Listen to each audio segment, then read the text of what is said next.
আজকের লাইভ ক্লাসে সবাইকে স্বাগতম। সুপ্রিয় শিক্ষার্থীবৃন্দ, তোমরা কেমন আছো? আশা করি ভালো আছো। আমি আল্লাহর মেহরবানিতে ভালো আছি। আমি শামসুদ্দিন আহমেদ, প্রভাষক পরিসংখ্যান, জামালগঞ্জ সরকারি কলেজ, জামালগঞ্জ, সুনামগঞ্জ। গত ক্লাসে আমি তোমাদেরকে পরিসংখ্যান প্রথম পত্রের তৃতীয় অধ্যায় থেকে জ্যামিতিক পড়িয়েছিলাম। আজ আমি তোমাদেরকে তরঙ্গ পড়াবো। শিক্ষার্থীবৃন্দ, তোমরা কি বলতে পারো তরঙ্গ কি? চলো পাঠে যাই। তরঙ্গ কাকে বলে? তরঙ্গ কোনো তথ্যসারিতে যতগুলো অশূন্য মান থাকে তাদের উল্টো মানের গাণিতিক গড়ের উল্টো মানকে তরঙ্গ বলে। চলো সংজ্ঞাটা লিখি আমরা। তরঙ্গ গড়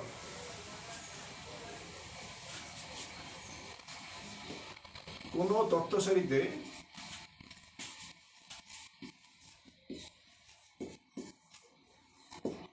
যতগুলো অশূন্য মান থাকে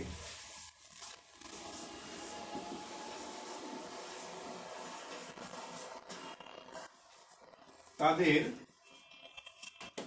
উল্টো মানের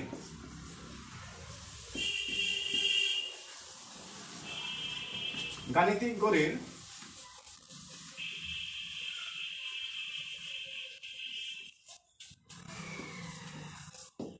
উল্টো মানকে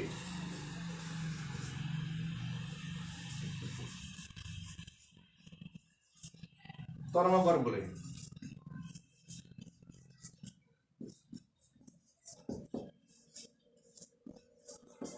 তরঙ্গ ইংলিশ হারমোনিক মিন, এই জন্য তরঙ্গকে এটিকে সাধারণত HM দ্বারা প্রকাশ করা হয়।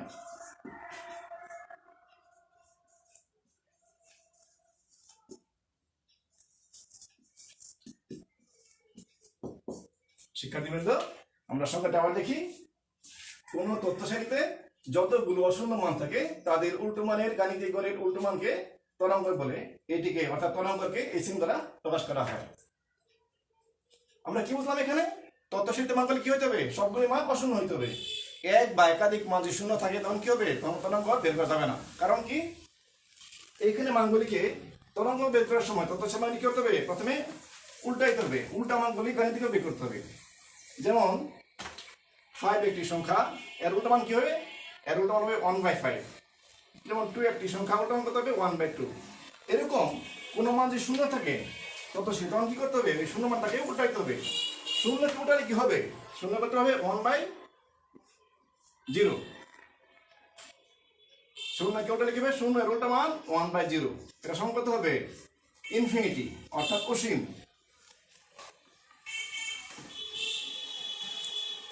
অসীম হয়ে যাবে। এই জন্য কি করতে হবে? এই জন্য তথ্যসারিতে কোনো মান শূন্য থাকলে তরঙ্গ বের করা যাবে না। অর্থাৎ সবগুলি মান অশূন্য হইতে হবে। এক বা একাধিক মান শূন্য থাকলে তরঙ্গ বের করা যাবে না।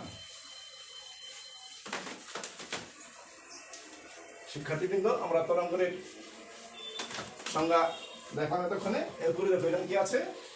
অশ্রেণীকৃত তথ্যের ক্ষেত্রে তরঙ্গের সূত্রটি প্রতিষ্ঠা করো। তাহলে দেখি আমরা, যখন তথ্যসারি শ্রেণী থাকবে তখন কি করতে হবে? তরঙ্গ বের করতে হবে।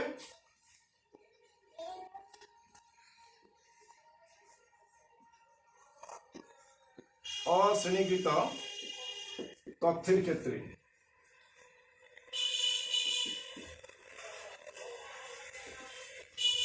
মনে করি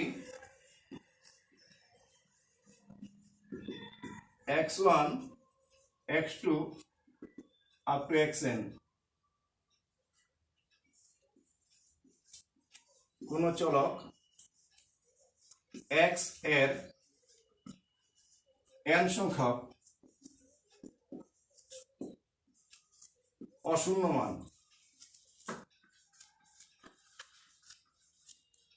সুতরাং তাদের তরঙ্গ গড়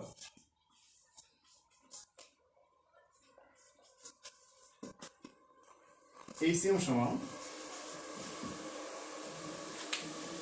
আমাদের সংজ্ঞা কি ছিল শিক্ষার্থীবৃন্দ? তথ্যসারিতে যতগুলি অশূন্য মান থাকবে সবগুলা উল্টাইতে হবে। এরপর কি করতে হবে? উল্টা মানগুলি গাণিতিক বের করতে হবে। এরপর গাণিতিক উল্টা মান কি বলা হবে? তরঙ্গ। তাহলে আমাদের এখানে কি কি মান আছে? আমাদের এখানে মান আছে x1 x2 xn। x1 এর উল্টা মান কত হবে 1/x1, x2 এর উল্টা মান 1/x2, এইভাবে xn এর উল্টা মান কত হবে 1/xn।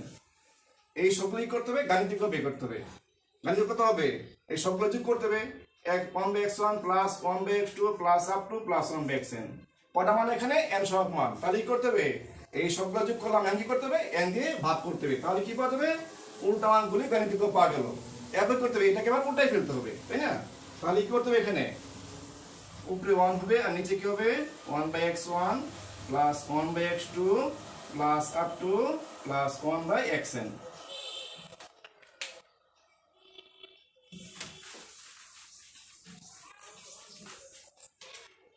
এটাকে আমরা একটু সরতে ফেলি, তাহলে কি দেখা যাবে আর নিচে কি ছিল আমাদের n ছিল 1/1/x1 plus 1/x2 plus up to plus 1/xn, নিচে কি n, এটা কি উল্টা মান বলে গাণিতিক করে উল্টা মান। আমরা এটা উল্টা ফেলি, এখন কত হবে n টা উপরে চলে যাবে n/1/x1 plus 1/x2 plus up to plus 1/xn। সংক্ষেপে কি লেখা যাবে উপরে নিচে কত হবে 1/x1 plus 1/x2 plus up to plus 1/xn। সংক্ষেপে কি লেখা যাবে সামেশন 1/xi। এটি আমাদের তরঙ্গ নির্ণয়ের সূত্র। কখন? যখন তথ্যচ্ছেদ থাকবে অশ্রেণীকৃত। অশ্রেণীকৃত তথ্যের ক্ষেত্রে তরঙ্গের সূত্র কোনটা আমাদের? তরঙ্গ নির্ণয়ের সূত্র হচ্ছে n/summation 1/xi। আমরা এখন কাম করব, তাহলে আমাদের বিষয়টা ক্লিয়ার হয়ে যাবে।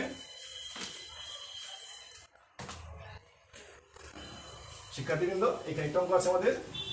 কোন শ্রেণী পরীক্ষায় 5 জন শিক্ষার্থীর প্রাপ্ত নম্বর যথাক্রমে 10, 5, 18, 15, 12। কজন শিক্ষার্থী? 5 জন। এখানে 5 নম্বর দেওয়া আছে 10, 5, 18, 15, 12। তাদের প্রাপ্ত নম্বরের তরঙ্গ নির্ণয় করো। তাহলে এটাকে নেপে করে আমরা দেখি, তাহলে আমাদের বিষয়টা ক্লিয়ার হয়ে যাবে। এখানে 5টা মান আছে, আমরা লিখি এখানে।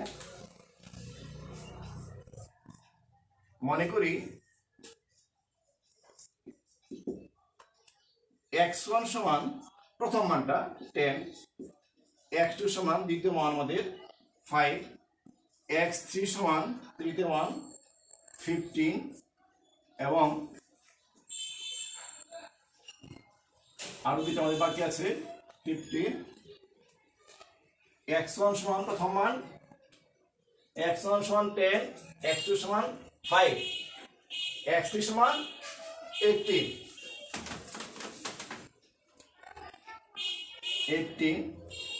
x4 সমান 15 এবং x5 সমান 12। সুতরাং তাদের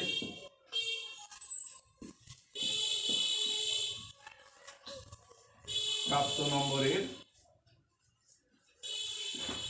তরঙ্গগড়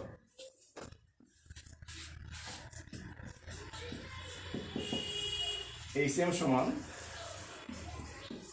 কটা সংখ্যা? এখানে আমাদের 5টি সংখ্যা, তাহলে এটা করতে হবে 5 লিখতে হবে। 5 বাই কি মান আছে আমাদের এখানে x1, এর মান কত হবে 1/x1, 5 by 1/x1 plus 1/x2 plus 1/x3 plus 1/x4 plus 1/x5।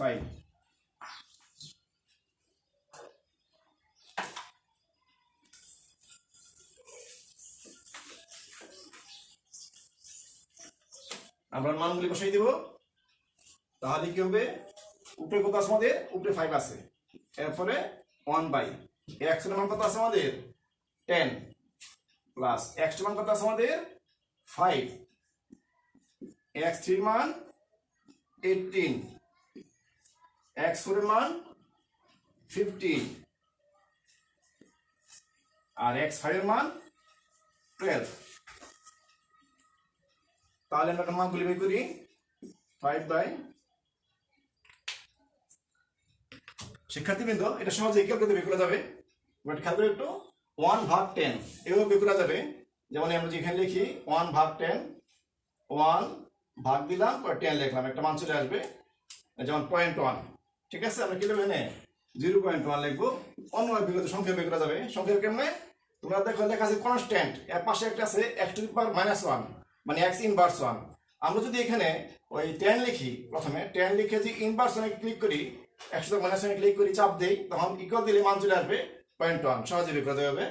যেমন এরপরটা নিয়ে করি সংক্ষেপে, আছে কি 1/5, প্রথমে আমরা কি লিখবো, এখানে 5 লিখবো, 5 লেখার পরে এই যে x পাওয়ার -1 আছে, এখানে চাপ দিব, পরে ইকুয়াল দিব, মান চলে আসবে কত আছে 0.2। আমরা এখানে লিখবো 0.2, ঠিক আছে, আমরা সবগুলো বের করতে পারবো।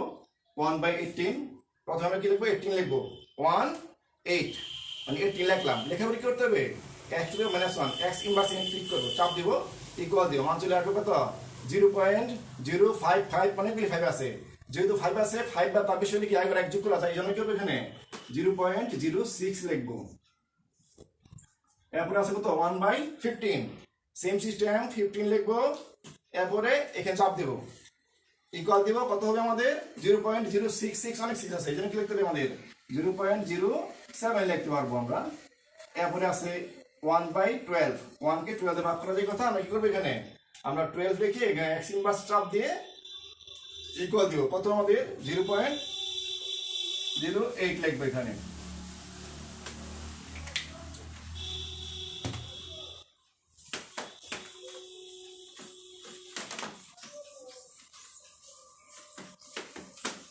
শিক্ষার্থী কিন্তু আমাদের প্রায় শেষ অঙ্কটা বলে এখানে, তো এখানে উপরে 5 আছে, আমরা সবগুলো যোগ করবো, সবগুলো যোগ করলে কত আমাদের 0.08, 0.07, 0.06, 0.2, 0.1, সবগুলো যোগ করবো, যোগ করলে কত আমাদের 0.51। এখন 5 কে আমরা করবো 0.5 দিয়ে ভাগ করবো, আমাদের এখানে 5 ভাগ 0.51 ইকুয়াল দিয়ে আমাদের কত হবে 5 ভাগ 0.51,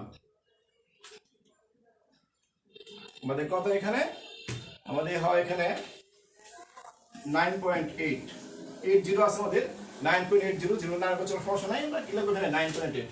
তাহলে আমরা কি বুঝতে পারলাম, এখানে কোন শ্রেণী পরীক্ষায় 5 জন শিক্ষার্থী প্রাপ্ত নম্বর যথাক্রমে 10, 5, 18, 12, এই সবগুলি 5 নাম্বার, এই 5 নাম্বার কত হলো তরঙ্গের, এই 5 নাম্বার তরঙ্গ তো আমাদের 9.8, এটি হচ্ছে আমাদের তরঙ্গের সূত্র দিয়ে তরঙ্গ বের করার সিস্টেম। ঠিক আছে শিক্ষার্থীবৃন্দ, আমি আগামী ক্লাস আরো পড়াবো তরঙ্গ সম্পর্কে, ততক্ষণে তোমরা আমার পাঠগুলা লেকচারগুলা সিরিয়ালি দেখবা। তোমরা ভালো থেকো, সুস্থ থেকো, আর বাড়ি গেলে অবশ্যই মাস্ক পরে যাবে। ধন্যবাদ সবাইকে। শেষ।